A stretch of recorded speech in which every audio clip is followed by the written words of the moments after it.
महाराष्ट्र के राज्यपाल राव साहब, शिंदे जी, जावड़ेकर साहब, पैमला, सिमी जी, जयप्रदा जी, मंच पर उपस्थित सभी अतिथिगण, देवियों और सज्जनों,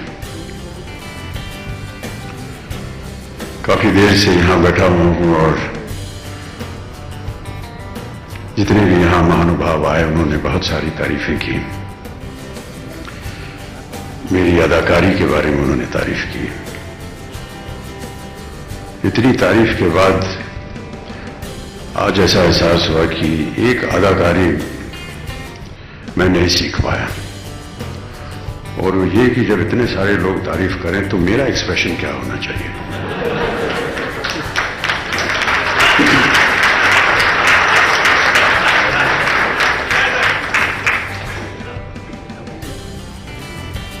केवल धन्यवाद शब्द जो है बड़ा छोटा लगता है ऐसे अवसरों पर,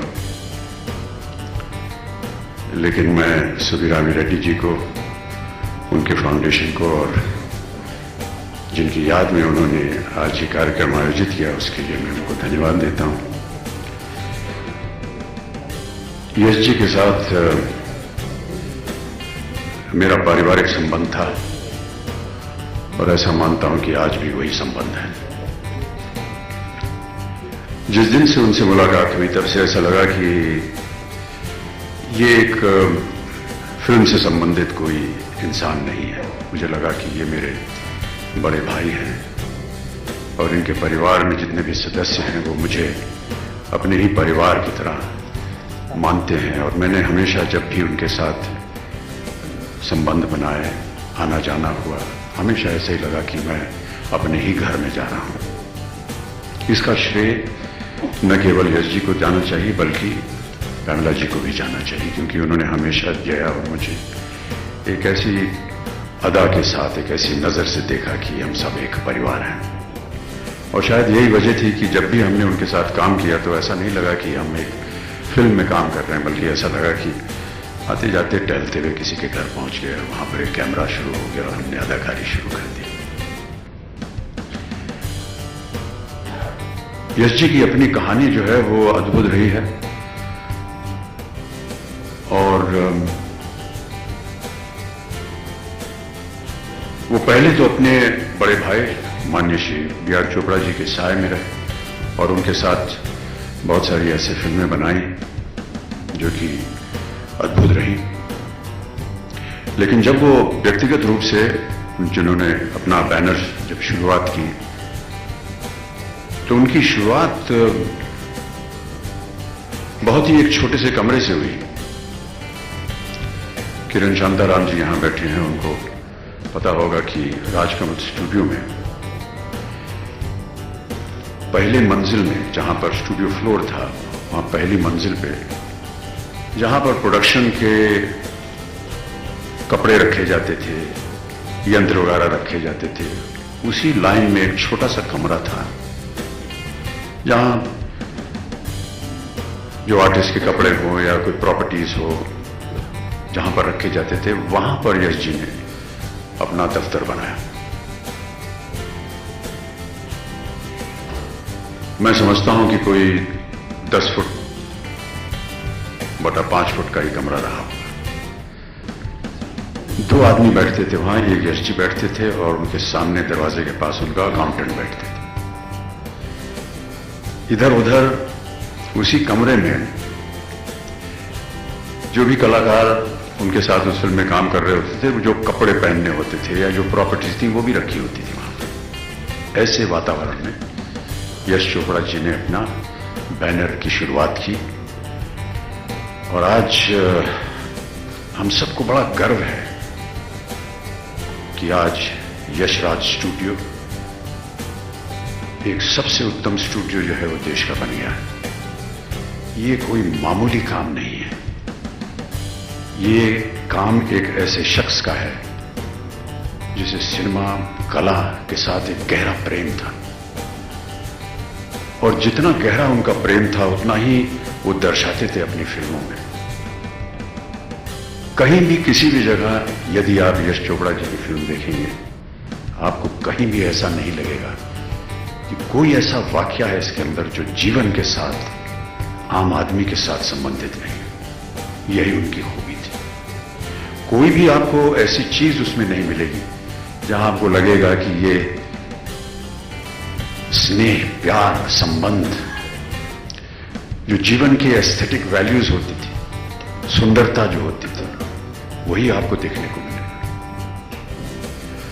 मेरे साथ जब उन्होंने काम शुरू किया तो एक छोटी सी रोमांटिक फिल्म थी जिसे वो प्रोड्यूस कर रहे थे, लेकिन उसका निर्देशन कर रहे थे उनके एडिटर प्राण तलवार साहब। और 10-12 दिन शूटिंग करने के बाद सलीम जावेद साहब आए एक दिन हमारे घर और उन्होंने हमें दीवार की स्क्रिप्ट सुनाई और मुझे बहुत अच्छी लगी। उन्होंने कहा कि इसका निर्देशन जो है वो हम चाहते हैं यश जी करें। मैंने कहा मैं तो यश जी के साथ एक फिल्म कर ही रहा हूं, अभी अभी शुरुआत हुई उसकी। तो उन्होंने कहा नहीं, आप एक बार उनसे आग्रह कीजिए कि वो हमारी स्क्रिप्ट सुन लें। मैंने यश जी को फोन किया और मैंने कहा यश जी, एक मैं चाहता हूं कि एक आप कहानी सुन लें। तो उन्होंने कहा ठीक है, बाद में सुनेंगे, पहले अपनी ये फिल्म खत्म हो जाए। मैंने कहा यश जी, एक बार आप सुन लें, हो सकता है शायद आप इसे बनाना चाहें और उसे छोड़ दें। और वैसा ही हुआ। जिस दिन उनको दीवार की स्क्रिप्ट सुनाई गई, उसी दिन उन्होंने तय कर लिया कि वो जो फिल्म हम बना रहे थे उसे बंद कर देना चाहिए और दीवार बनानी चाहिए। आश्चर्य की बात यह है कि आमतौर पर यश चोपड़ा जी के साथ जितनी भी फिल्में बनी हैं उनमें एक रोमांस का वातावरण रहा है, रोमांटिक कहानियां रही हैं। कश्मीर की वादियां, फूल, बर्फ, स्विट्जरलैंड। लेकिन ये उनकी खूबी है कि जब वो दीवार बना रहे थे उसी समय वो कभी कभी भी बना रहे थे। और ये बड़ा मुश्किल काम होता है कि एक बहुत ही ड्रामेटिक, एक्शन ओरिएंटेड फिल्म और दूसरी ओर एक बहुत ही रोमांटिक फिल्म जिसमें कविता है, सुंदरता है, फूल है, बर्फ है, पहाड़ियां हैं।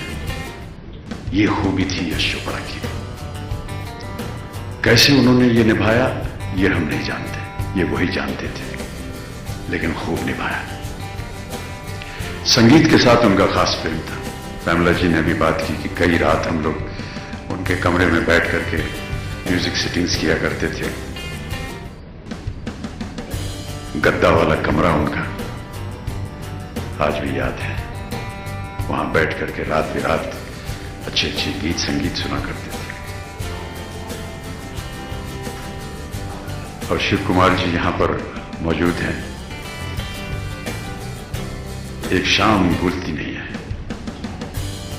हम लोग त्रिशूल की शूटिंग कर रहे थे नई दिल्ली में और नए साल का दिन था और शिव जी और हरि जी साथ में।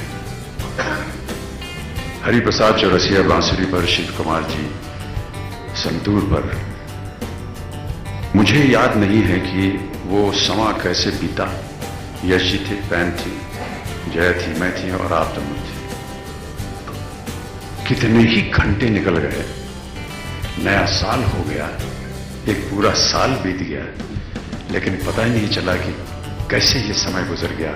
इतना अद्भुत वातावरण मैंने अपने जीवन में कभी नहीं देखा। ये उनका स्नेह इतना और लगन के साथ काम करूंगा। मैंने सोचा था कि आज का कार्यक्रम की शुरुआत में मैं कुछ बातें कहना चाहूंगा। मैं ऐसा मान रहा हूं कि आज का ये वातावरण एक सेलिब्रेशन है, लेकिन कहीं ना कहीं हमें जो अभी आसाम में हादसा हुआ उसे नहीं भूलना चाहिए, जहां पर बहुत ही घिनौनी एक वाकया हुआ है। बहुत से हमारे देशवासी जो हैं वो मारे गए हैं। हम उनकी याद में, हमारी प्रार्थनाएं हैं उनके साथ। साथ में बहुत सारे अच्छे समाज सेवकी काम भी हो रहे हैं। जावड़ेकर साहब ने और एक्सीलेंसी गवर्नर साहब ने स्वच्छ भारत की बात की और मैं इसमें मानता हूं कि ये एक बहुत ही अच्छा एक कार्यक्रम है और हम सबको मिल करके इसमें भाग लेना चाहिए। अभी हाल ही में हमने NDTV पर इसका 12 घंटे तक हमने टेलीथॉन किया। हम उम्मीद करते हैं कि आप सब लोग भी इसी में जुड़ेंगे।